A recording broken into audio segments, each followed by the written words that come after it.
You. My name's Rachel Brandel Mayers.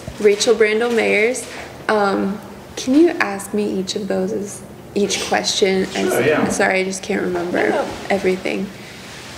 So, who are you? Name, age, occupation. Okay, I'm 26. I work at Zingerman's Bakehouse as a night pastry baker. I have a master's in food culture and communications from the University of Gastronomic Science. And so I have a strong interest in food, local food. I really enjoy food as a method of community.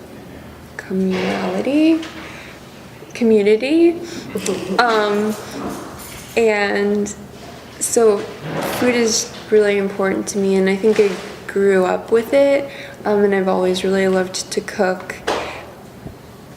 I have a particular interest in baking, and that's why I work at Zingerman's, because they do things from scratch in traditional ways, which is really important to me. So, and they're one of the best bakeries in the country. Do you have a food culture from your family, like family recipes or something like that? Something that your I have a very strong. My family, the food culture in my family was really strong. I think that in my family, we communicate love through food, and it was very much like my grandparents lived nearby. Whenever I saw them, they were always giving me food. And my family is Pennsylvania Dutch. We call it Pennsylvania Dutch. We're actually like our heritage is from Germany, but they've been in the area. It's southeastern Pennsylvania, and our family has been there since before the Revolutionary War. But like we spoke Pennsylvania Dutch, which is a variation of German. I don't speak it. My grandmother spoke it. It has since basically died. But and there's also a lot of foods that go along with that culture. There's shoofly pie, which is probably one of the most famous ones. But there are lots of foods that go along with that culture. And it's a very food-based culture. Like you go to a family event and there's probably one whole dessert per person. So. How about you? Who you are, what you do here? My name is Charles Manley. I have no degree in food or anything of the like. My background is in journalism. That's what I went to school for. That's what my bachelor's is in. Oh, by the way, I'm 28. I live in Ann Arbor. I got started here as seasonal employment. I just started working part-time, and I work full-time in the kitchen, pastry nights. So I'm learning a lot more about food now than I ever knew as a kid. Growing up, I have a completely different background. Food was not celebrated in the way that it was. It sounds like in your family. Mostly on boxed things that could be prepared quickly, microwave, a lot of fast food, things like that. So I don't really have a background in it per se, and my heritage is sort of mutt, so I'm like several different things. So yeah. And what do you enjoy mostly in baking? I really enjoy the process. I think things taste a lot different.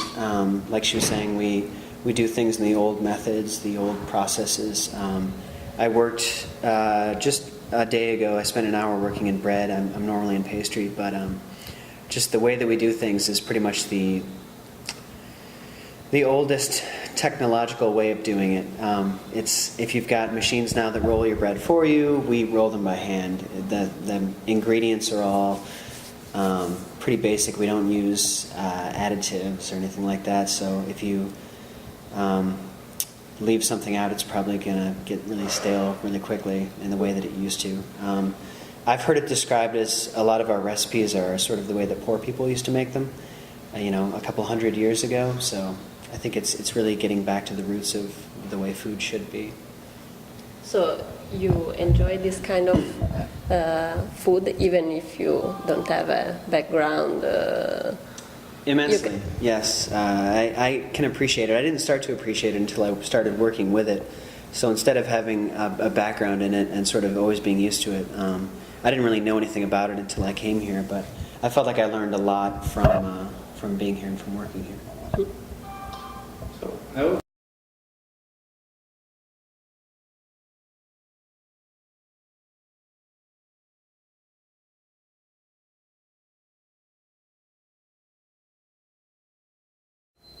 I think there's lots of different reasons why that happened. I think part of it is class and part of it is advertising.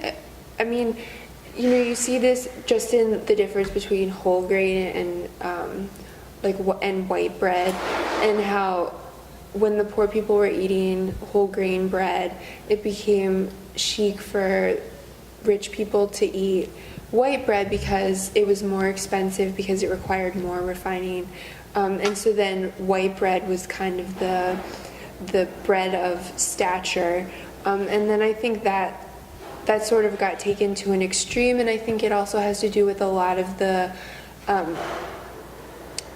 industrialization of the food industry that happened around the world wars, and the ability to do mass production. And so then, I would say probably what most Americans would call the typical American bread is Wonder Bread. I don't know if you know Wonder Bread, but that's kind of like the epitome of like bad American bread. And then I think people just became used to it. It's cheaper because it's mass produced, and then as to why it's coming back, I like to think that, I do think that Americans in general are definitely becoming more interested in food, and as they become more interested, they're being educated, and so you see it more. I'm not sure if that's a good answer. I think. What do you think? About why bread went away? I mean, same as before, I sort of grew up with Wonder Bread. I'm used to it, because I've been eating it since I was a kid. Until you have the opposite, you don't even really realize what you're eating is different, or that they would even be in the same category.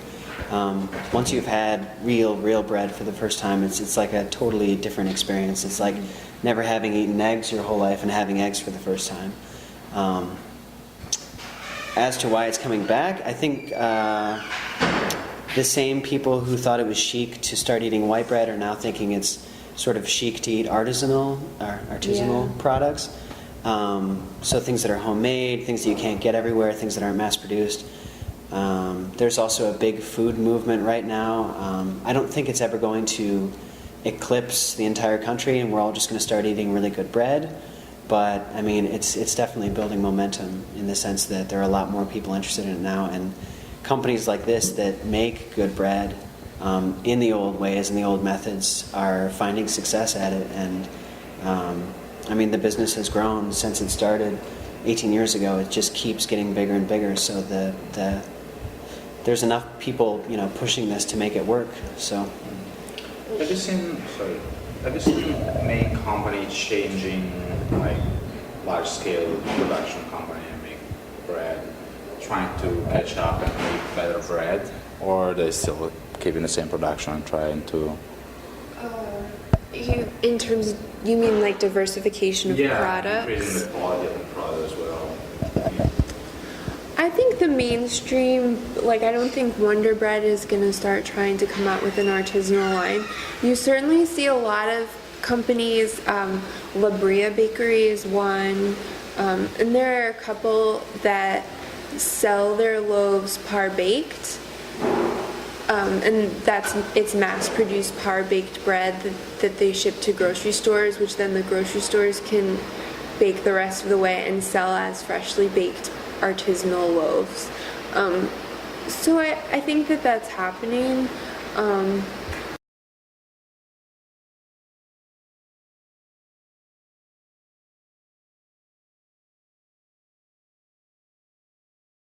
Especially in America, we live in a country where most of us can afford the things that we really need, and so it's about prioritizing. And I think the way advertising is structured and people's exposure to advertising, that people feel a push to have lots of things and to keep up with technology. So, you know, for some people, their priority is having an iPhone. I personally don't feel like that's not a priority to me, and so I spend my money on food. So I think while some people might not buy really good bread over the Wonder Bread, I don't think it's because they really can't afford it. I think it's because they choose to spend their money in other areas. And you know, I've heard lots of statistics about how, like, I'm not getting these numbers right, but maybe in the 1900s, people spent about 30% of their income on food. And that number has dropped to, I know for sure it's in the teens. I'm not sure exactly where it is now. And so I think that's really indicative. People are spending, that money is now going towards entertainment costs. And so I really think it's a matter of prioritizing. Just one last question. Why Zingerman is the best bakery in States? That's just advertisement or what? Or because you make, actually? No, I don't think I would say, I'm not sure if it's the best. I haven't been to all of the bakeries. One of the best. I believe that it's one of the best. And I think it's because of our ingredients. I think it's because of the way we make things. I'm not an expert on croissants, certainly, but I have started laminating at night and have become increasingly interested in what our croissants look like and what other people's croissants look like. And making croissants is a time-consuming process, and so people find lots of shortcuts, and you can tell. You can tell when you look at it from the outside, and you can tell when you cut it in half. And ours are really good. Okay. You wanna add something? What were you making, Sam? I'm sorry? What's the specialty? My specialty? Nothing. I don't have a specialty. I'm not officially a baker. I think the difference with us is, I think it's two things. I think it's culture, the culture of the company itself. It's a very hyper-local company. We have been offered many times to expand. The company has been offered franchise opportunities in lots of different places, and they keep everything hyper-local. They won't go out of Ann Arbor, and I think that keeps our focus on keeping our quality very high.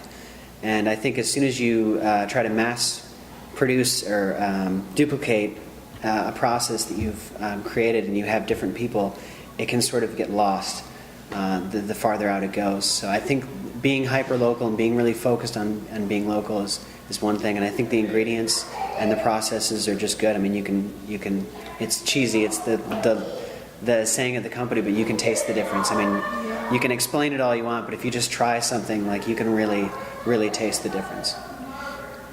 Okay, perfect. Taste the